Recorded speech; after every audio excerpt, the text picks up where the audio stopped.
മറവി പിറവിയുടെ അമ്മ. Not Alzheimer's. ഓർമ്മജ്ഞാനമാണ്, എന്നാൽ മറവി അനുഗ്രഹമാണ്. എല്ലാം ഓർത്താൽ കനലാണ്, എല്ലാം മറന്നാൽ ഞെരുപ്പാണ്. മറവിയെക്കുറിച്ചുള്ള ശാസ്ത്രീയ വശങ്ങൾ വളരെ കൗതുകകരമാണ്. മറവി എന്നത് കേവലം ഒരു കുറവല്ല, മറിച്ച് തലച്ചോറിന്റെ സുഗമമായ പ്രവർത്തനത്തിന് അത്യാവശ്യമായ ഒരു പ്രക്രിയയാണ്. മറവി എന്നത് വെറുമൊരു പോരായ്മയല്ല, മറിച്ച് തലച്ചോറിന്റെ ഒരു ക്ലീനിംഗ് മിഷനാണ്. ഒരു മനുഷ്യ മസ്തിഷ്കത്തിന്റെ കപ്പാസിറ്റി ഏകദേശം 2 ദശലക്ഷം ടെറാബൈറ്റ്സ്, അതായത് 2 പെറ്റാബൈറ്റ് വരും. ചുരുക്കത്തിൽ ഏകദേശം 26 ലക്ഷത്തിലധികം GB ഡാറ്റ സംഭരിക്കാനുള്ള ശേഷി നമ്മുടെ തലച്ചോറിനുണ്ട്. നിങ്ങളുടെ ജീവിതകാലം മുഴുവൻ 24 മണിക്കൂറും ഹൈ ഡെഫിനിഷൻ വീഡിയോ റെക്കോർഡ് ചെയ്താലും മസ്തിഷ്കത്തിന്റെ കപ്പാസിറ്റി തീരില്ല എന്നാണ് ശാസ്ത്രജ്ഞർ പറയുന്നത്. മെമ്മറി ഒരു ഹാർഡ് ഡിസ്ക് പോലെ കപ്പാസിറ്റി പ്രശ്നമില്ല, അതായത് സെലക്ഷൻ, ഓർഗനൈസേഷൻ കൊണ്ടുമുള്ള പ്രശ്നമാണ്. മറക്കുക എന്നത് നമ്മുടെ തലച്ചോർ അനാവശ്യമായ വിവരങ്ങൾ ഇന്നലെ വഴിയിൽ കണ്ട ഭൂരിഭാഗം ആളുകളെയും കാറിന്റെ നമ്പർ ഓട്ടോമാറ്റിക്കായി ഡിലീറ്റ് ചെയ്യുന്നു. ഇത് ട്രാഷ് ക്ലീനർ പോലെയാണ്. മസ്തിഷ്കത്തിന്റെ ശ്രദ്ധേയമായ 70% മെമ്മറിയും ഏതാനും മണിക്കൂറുകൾക്കുള്ളിൽ നമുക്ക് നഷ്ടപ്പെടുന്നു. ഇടമില്ലാത്തതുകൊണ്ടല്ല, പകരം വിവരങ്ങൾ ശ്രദ്ധക്കുറവ്, ലാക്ക് ഓഫ് അറ്റൻഷൻ കൊണ്ട് തലച്ചോറിൽ ശരിയായി രേഖപ്പെടുത്തപ്പെടാത്തതുകൊണ്ടാണ്. മനുഷ്യ മസ്തിഷ്കത്തിൽ പുതിയ അറിവ് പഠിക്കുമ്പോൾ പഴയ അറിവ് നശിക്കുന്നില്ല, പകരം നിലവിലുള്ള ന്യൂറോണുകൾ തമ്മിൽ പുതിയ കണക്ഷനുകൾ ഉണ്ടാകുന്നു. മസ്തിഷ്കം ഒരു SD കാർഡ് അല്ല, അത് ഒരു ചെടി പോലെയാണ്. വളരുന്തോറും പുതിയ ശാഖകൾ ഉണ്ടാകും. മറക്കുക എന്നത് തകരാർ അല്ല, ഫീച്ചർ ആണ്. എല്ലാം ഓർത്തിരിക്കുക എന്നത് ഒരു അനുഗ്രഹമല്ല, എല്ലാം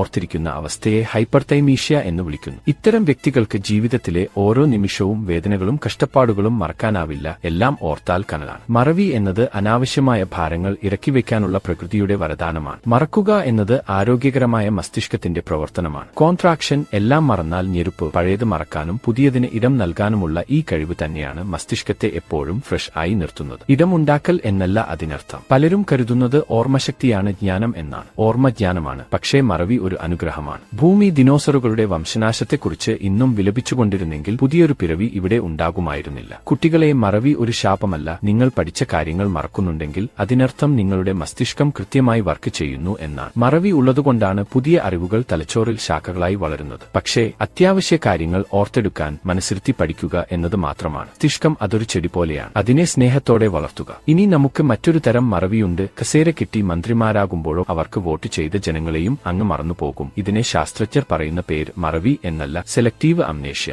ലാക്ക് ഓഫ് എമ്പതി ആണ്. ഭർത്താവ് മരിച്ചു, 3 തികഞ്ഞില്ല, വേറവന്റെ കൂടെ മൈസൂർ ദസറ കാണാൻ പോയിട്ട് എല്ലാം മറന്നിട്ടാണ് ഞാൻ ജീവിക്കുന്നത്. എല്ലാം മറക്കാൻ പഠിക്കുകയാണ് ഞാൻ. ഒരുപാട് കഷ്ടപ്പെടേണ്ട നീ. മസ്തിഷ്കം ഒരു ഓട്ടോമാറ്റിക് മെഷീനാണ്, അതിനെ ആരും മറക്കാൻ പഠിപ്പിക്കേണ്ട. ഇപ്പോൾ കിട്ടുന്ന സുഖങ്ങളിൽ അങ്ങ് മുഴുകിയാൽ മതി, ബാക്കിയെല്ലാം തലച്ചോർ നോക്കിക്കോളും. ശാസ്ത്രീയമായ മറവി അനുഗ്രഹമാണ്. വിദ്യാർത്ഥികളുടെ മറവി പരിഹരിക്കാവുന്നതാണ്, എന്നാൽ രാഷ്ട്രീയക്കാരുടെ മറവി ധർമ്മച്യുതിയാണ്. എല്ലാം ഓർത്താൽ ഉള്ളിൽ കനലാണ്, എന്നാൽ എല്ലാം മറന്നാൽ ജനത്തിന് കനൽ.